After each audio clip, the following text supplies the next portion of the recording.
Welcome to the second episode of the books, Random Stories. Today's story is called The Clown's Mirror. Hope you enjoy.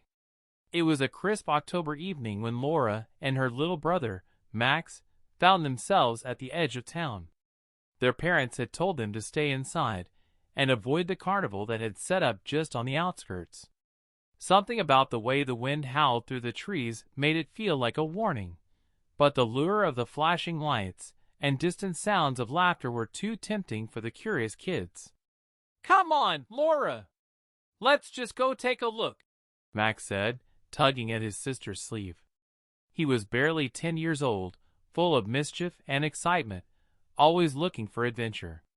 "I don't know, Max." Laura hesitated, peering into the distance. The carnival's lights twinkled against the dark sky, and the sound of carnival music floated toward them. But something felt off. It was almost as if the place were calling to her. But Max was already running ahead, not waiting for her response. And with a reluctant sigh, Laura followed. As they neared the carnival gates, the air grew colder. The heavy, musty smell of popcorn and cotton candy seemed almost suffocating. The usual fun and excitement of a carnival was gone, replaced by a dark, unsettling energy that hung in the air like a heavy fog. "Max," Laura called, her voice trembling. "I don't like this. We should go back." Max didn't respond. He was too focused on something ahead. "Look, there's a tent," he said excitedly. "Let's go inside. Maybe we'll see a show." Reluctantly, Laura followed him into the big, striped tent. Inside, there were no performers or clowns juggling. Instead, rows of mirrors lined the walls, each one distorted in strange and unsettling ways. Some mirrors were warped to stretch tall, others to shrink figures into grotesque shapes. In the center of the tent stood a single clown, his face white and cracked like old porcelain, his smile too wide, stretching unnaturally. His eyes, deep black voids, seemed to pierce through Laura, making her skin crawl. "Welcome, children," the clown said, his voice deep and echoing. "Step into the mirror. Let me show you your true selves." Max, ever the brave one, stepped forward. "What do you mean? Show us what?" The clown only smiled wider, motioning toward a mirror beside him. Laura hesitated, a sinking feeling in her chest. "Max, don't." But before she could finish, Max was already staring into the glass. His reflection warped, growing taller, his face twisting into a grotesque mask. Then his reflection smiled, a wide, sinister grin that did not match the innocence of his own expression. Laura's heart raced. "Max, step away from the mirror." But it was too late. Max's laughter echoed around the tent, but it didn't sound like his usual carefree giggle. The reflection in the mirror began to move independently, mimicking Max's actions, but in exaggerated, unnatural ways. It was as if the reflection had a life of its own. Suddenly, the clown let out a high-pitched laugh. "The mirror shows what we hide, what we fear. Do you see him now, Laura? Do you see him for what he really is?" Laura took a step back, her eyes darting between the clown and Max's distorted reflection. "What are you talking about?" The clown's smile remained. "Everyone wears a mask, little girl. Even you." Laura felt a cold chill run down her spine. She turned to look at Max, who was now trapped in the mirror. His face twisted with a sinister expression. She reached out to pull him away, but it was like his reflection was no longer his own. It was something else. "You're afraid of what lies beneath," the clown's voice whispered. "Afraid of the truth." Max's reflection stared back at her, gritting with an evil glint in his eyes. "No!" Laura shouted, grabbing Max by the arm. "This isn't you." Max's reflection continued to smile, but he was still trapped. Laura pulled harder, desperate to free him. And then, just as quickly as it had begun, the scene changed. The mirror shattered with a deafening crash. Suddenly, Laura was back outside the tent, panting, her heart racing. Max was beside her, wide-eyed and confused. "What happened?" Max asked, looking around, bewildered. I don't know," Laura said, still trembling. "We need to leave. Now!" They ran back through the carnival, the lights still flashing, the sound still playing, but everything felt distant, like they were in some kind of dream. They hurried home, never speaking a word about what had just happened.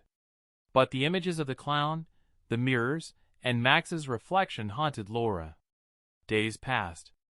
The incident with the clown seemed to fade into the background of their minds, life returning to normal. But Laura couldn't shake the feeling that something had changed inside her, and in Max too. He was quieter, more withdrawn, as though he carried some burden with him. One afternoon, when Max was alone in his room, Laura walked by and overheard him talking to himself. "I'm not good enough. I'm not who they want me to be. I can't do it, no matter how hard I try." Laura stopped, her heart sinking. She pushed the door open and found Max staring at his reflection in the mirror. He looked different, distant, like a shadow of himself. He didn't even notice her standing there. "Max?" Laura asked softly, stepping closer. Max turned to face her, his eyes dark. "It's nothing. Just leave me alone." Laura shook her head. "It's not nothing. I know what's bothering you. You're not happy, are you? You've been trying so hard to be something you're not." Max's lips trembled. "I try so hard to make everyone proud. But I can't. I can't be the perfect brother. I can't be the perfect son. I'm failing." Tears welled in Laura's eyes as she took a step forward. "Max, you don't have to be perfect. No one does. You're enough just as you are." For a moment, Max was silent. Then he looked up at her, his eyes filled with doubt. "But I'm afraid. I'm afraid of not being good enough, of not being what everyone wants." Laura sat beside him, putting a hand on his shoulder. "We all wear masks, Max. Sometimes we hide parts of ourselves because we think people won't accept us.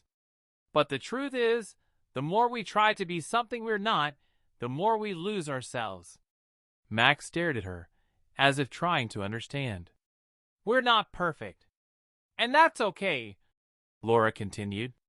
"You don't have to hide who you really are. You don't have to pretend to be someone else." Slowly, Max's face softened. "You really think so?" "I know so," she said, smiling warmly. "You don't have to wear a mask. Just be yourself." That night, as Laura lay in bed, she felt a sense of peace settle over her. The clown's warning had been terrifying, but it had also been a lesson.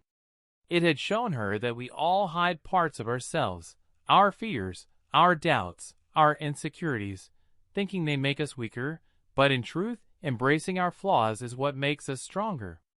Max had learned that lesson too, and as she drifted off to sleep, she knew that they both would carry it with them, no longer afraid to face the truth in the mirror.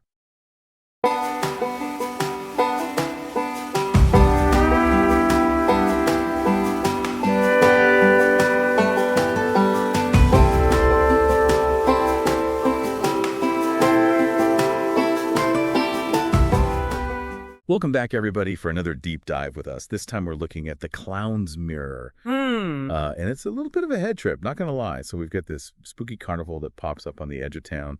And these two siblings, Laura and Max, are ignoring all the warnings from their parents to stay away. They just walk right into this unsettling embrace. Ah, yes, carnivals. You know, they're a bit like life itself, like all those flashing lights and tempting distractions, but also like the underlying current of unease. Like things are not quite what they seem. Exactly. And that's exactly what this story really leans into, that duality. We've got Max, he's the fearless adventurer who wants to explore everything despite those creepy vibes. And then there's Laura, always cautious, always sensing something a little sinister lurking just beneath the surface. Yeah, and it's fascinating how the story uses their personalities, like how it sets us up for this theme of facing our true selves, almost like Max represents that impulsive desire to like dive headfirst into the unknown. And Laura embodies the instinct for self-preservation, that little voice urging caution. Oh, I love that. That's a really cool interpretation. It adds like a whole other layer to their dynamic. And speaking of layers, this carnival is packed with them. Like as Laura and Max get deeper into this maze of attractions, it's almost like the atmosphere gets heavier, like more oppressive, like a weight is settling on their chests. It's like a metaphor, Like the carnival itself is a metaphor for all the masks that we wear, like the way that we try to present ourselves, this polished exterior. Even if on the inside we've got turmoil brewing. Oh, that's so true. It's like the carnival is reflecting back at them. And us as the readers, too. All those illusions and hidden truths that we're always grappling with. And then, of course, they stumble upon the tent of mirrors. Ah, yes, the Hall of Reflections. Always a potent symbol, in literature and folklore. It's where we confront our distorted perceptions, like those warped images that can really reveal a lot about our deepest fears and insecurities. But this isn't your typical funhouse mirror setup. Like these mirrors are described as cracked and tarnished, like warping reflections in these grotesque ways. And then there's the clown running the show. And oh my God, talk about creepy. Like his face is this cracked porcelain mask, unsettlingly wide smile. His eyes are these deep black voids. It's like the embodiment of every childhood nightmare. And what's really striking is that this clown has this air of knowing. Like he understands the power of the mirrors, the way they can tap into our vulnerabilities and exploit our deepest fears. Like when he says, "See your true selves," it's not just a carnival barker's ploy, it's a challenge, an invitation to confront the darkness within. Right. And of course, Max, being Max, can't resist the challenge. He steps right up to the most distorted mirror, ignoring Laura's pleas to stay away. And that's when things take a chilling turn. It's not that Max's reflection just becomes distorted, it transforms into something grotesque, monstrous, like all his deepest fears are taking on a physical form. But what's interesting is that it's not the clown creating the fear, he's like a catalyst, a mirror to their own anxieties. Yeah, like he's holding up a magnifying glass to their insecurities, forcing them to confront the parts of themselves that they'd rather keep hidden. And then he says, "The mirror shows what we hide, what we fear." Do you see him now, Laura? Like he's implying that nobody's immune to this, that we've all got something we're trying to conceal. It's a universal human experience, We all construct these personas and adopt roles and present a certain face to the world. But the story is really asking, what's the cost of this? Is it dangerous to deny these hidden parts of ourselves? Right. And the clown doesn't stop there. He turns to Laura and says something that chills me to the bone. He says, "Everyone wears a mask, little girl, even you." It's like he's piercing right through her carefully constructed facade, revealing that vulnerability underneath. Yeah, that line is really important because it suggests that even those who appear confident and self-assured, they might be hiding behind a mask too, protecting themselves from judgment or rejection. It's like the story is urging us to examine our own masks, to question those roles that we play and why we feel the need to conceal our true selves. And what happens after this encounter really starts to unfold the deeper message of the story. Max is obviously shaken by this. He becomes withdrawn, struggling with feelings of inadequacy. But Laura, it's like she has a kind of awakening. It's like they've both been forced to confront their shadows, but they process it in very different ways. Max internalizes the fear. It starts to chip away at his sense of self-worth.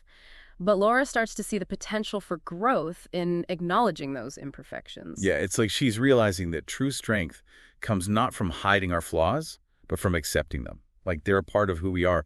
And this leads to a really powerful moment of connection between the siblings. Yeah.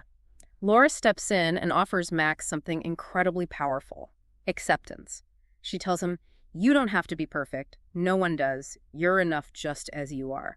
It's a simple message, but it's profound. It cuts through all the noise of societal expectations, and it offers a path towards self-love. That moment is so crucial because it really highlights the power of vulnerability. Laura isn't trying to fix Max or tell him he's wrong for feeling insecure.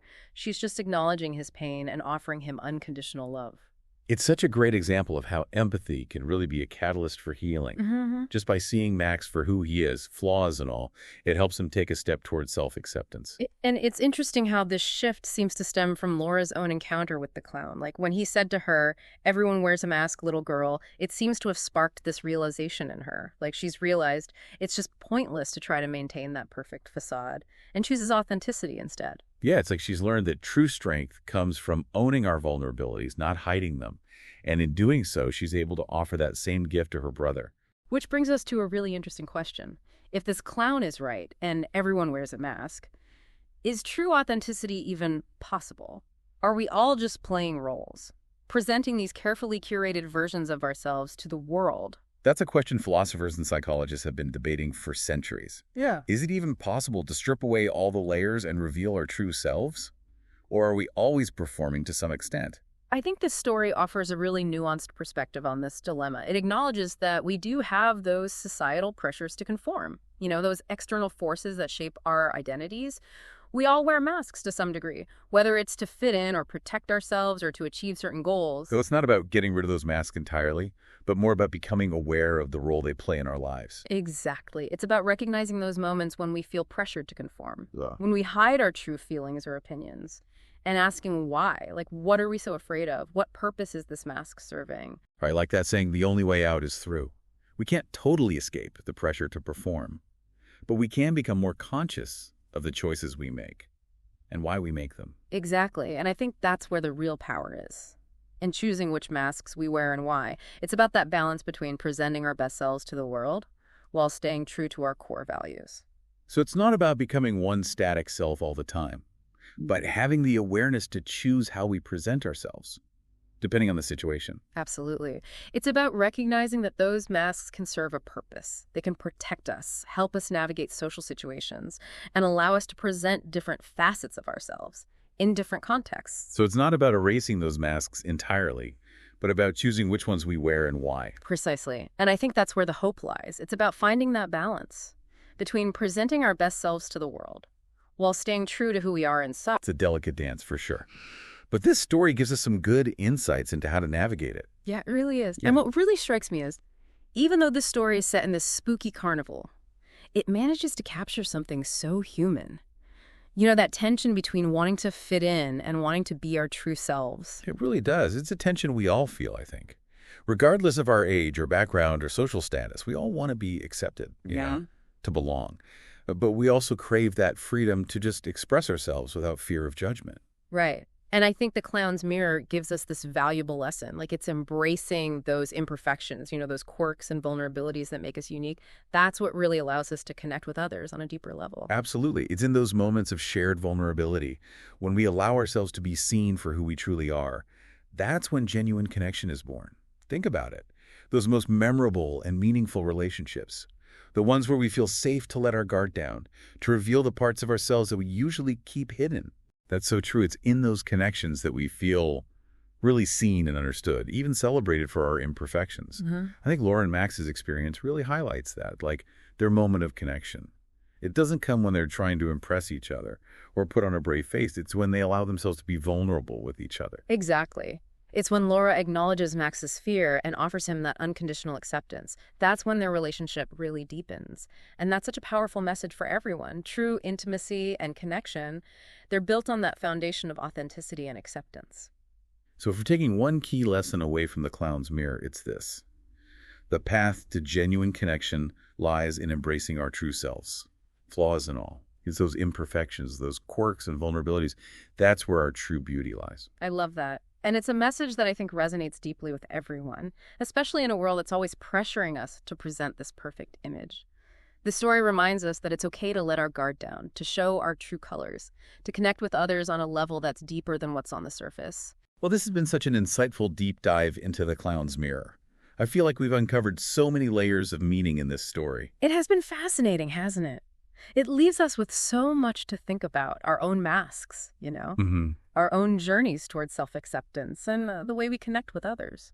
And to you, dear listener, I hope this deep dive has made you think a little bit, maybe even inspired you to take a look at your own masks and think about how you can embrace your authentic self, both personally and in how you interact with the world. Until next time, keep exploring those hidden corners of yourselves. And remember, sometimes the most distorted reflections can lead to the most profound self-discoveries.